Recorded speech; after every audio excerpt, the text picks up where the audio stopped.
Well, hello, friends. Mark Holmes here with my buddy Cowboy Joe Boo and Joe Bear in the house. And as always, I want to thank you guys for watching, commenting, subscribing, and being part of the Joe Boo Sports Report. Without you guys, this literally does not work. So let's get open for business here and let's wake up those football gods.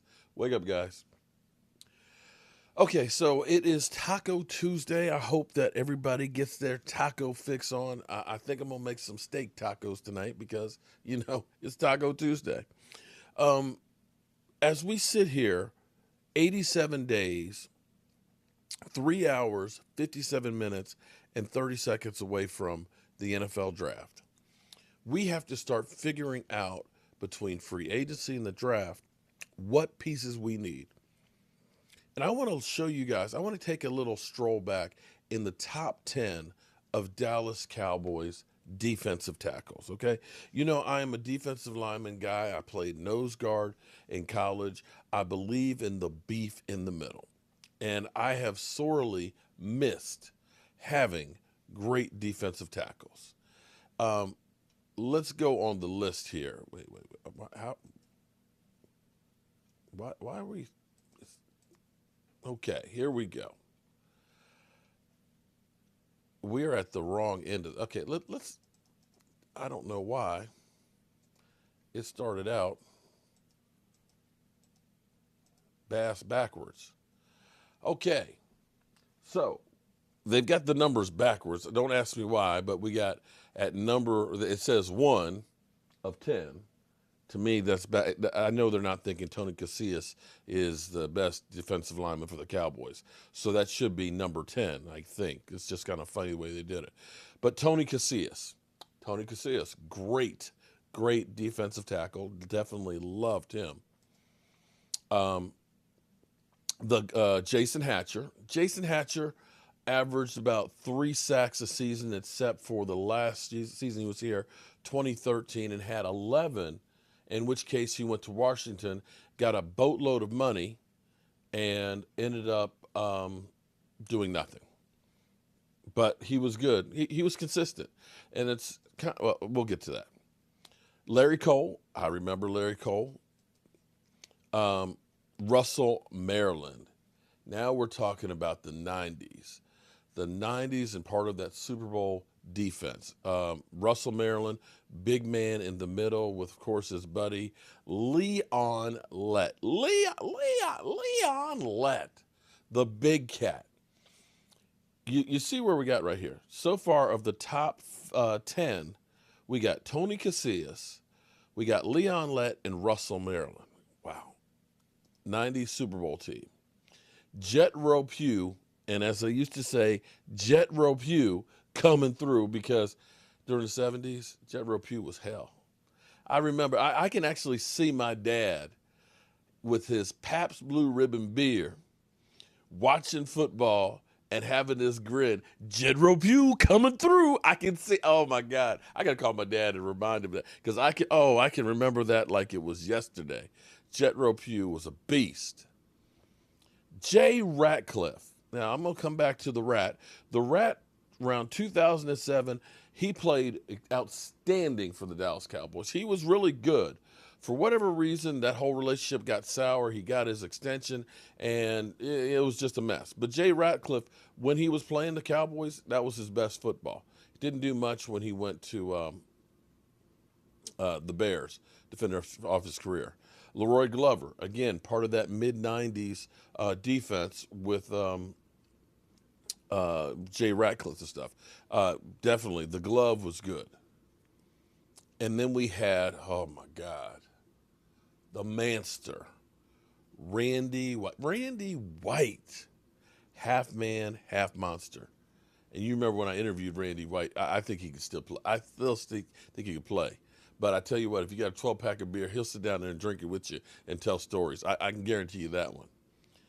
Bob Lilly. Oh, man.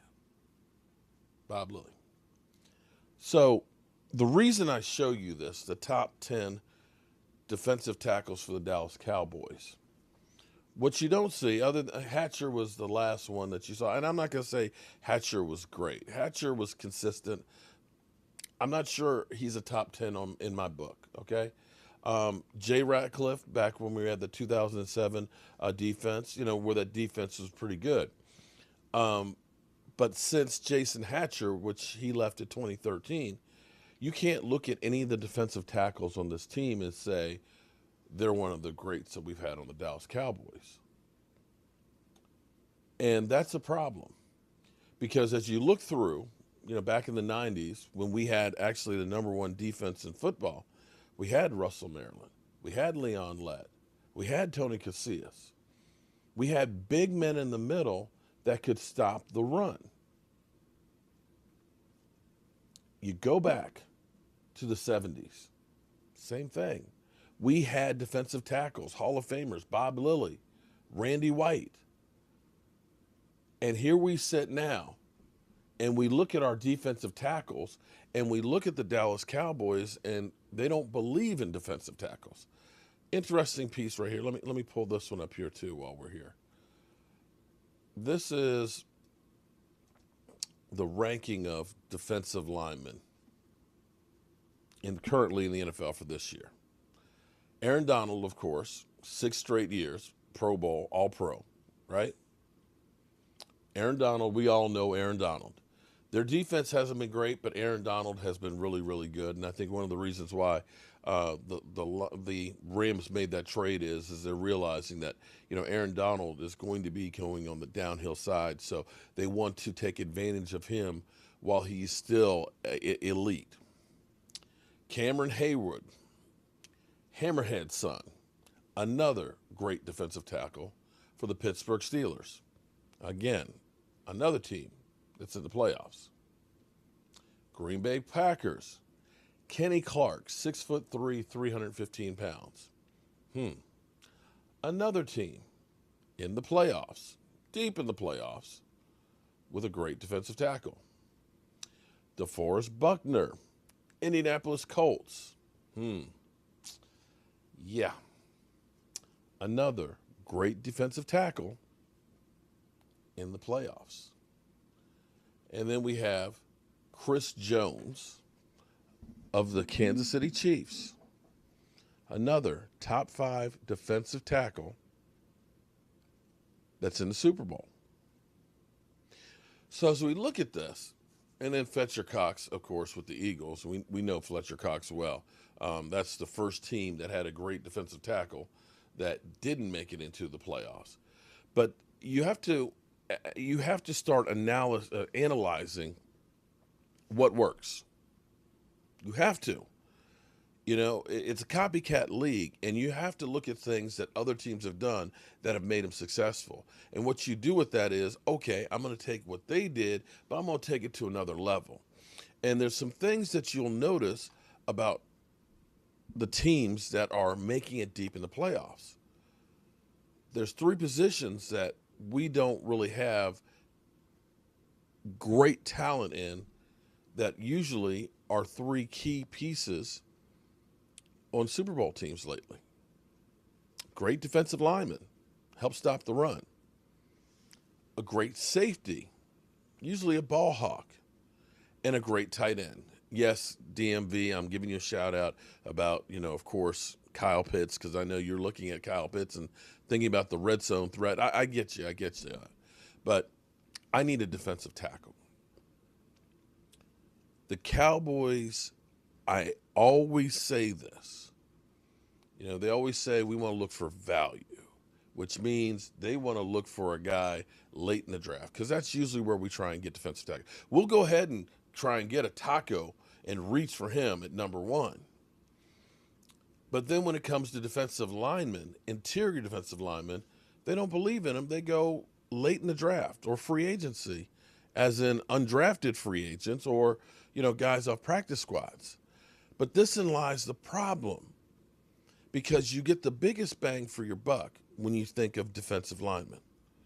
If you get, oh my God, I've said, to ad nauseum, as much as you guys say you're always talking about Dak Prescott, you guys should probably be saying you're always talking about defensive linemen, because there's no bigger value than having a non-stoppable defensive tackle that requires double teams.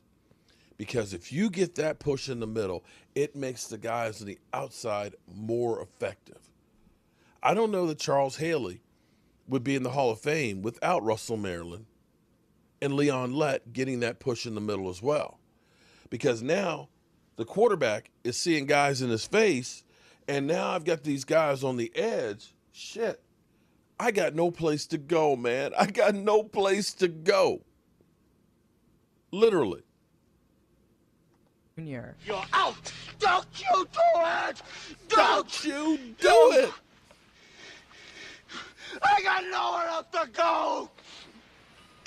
Except I down. got nowhere else to go! And if you get that defensive tackle that gets that push, that requires double teams, the guards aren't getting out to the linebackers. They're flying around, reading and reacting and taking care of the runners like they're supposed to. That defensive tackle is forcing that quarterback to throw the ball quicker so your cornerbacks and safeties don't have to hold up as long. The quarterback is having to kind of dodge and sidearm and may throw bad passes that get intercepted. These are things that don't show up on the stats because most people look and say, well, he only get 4 or 5 sacks. It's not about getting the sacks. It's about occupying space. It's about controlling the middle. It's about stopping the run. And you can look back at the Dallas Cowboys defense, and you can see when the defense was great, we had Hall of Fame safeties. Woodson should be in there. We had great defensive tackles. We ain't got that no more. And if you can go through and start realizing drafting a great interior defensive tackle, if you look at that early in the second round, you're going to have the pick of the litter of getting the best interior defensive tackle. You can't say that about edge rusher. You can't say that about quarterback.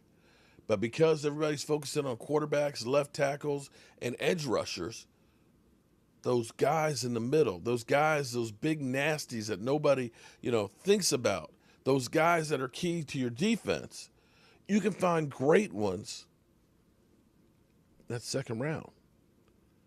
And you need to get that kind of a guy in the middle.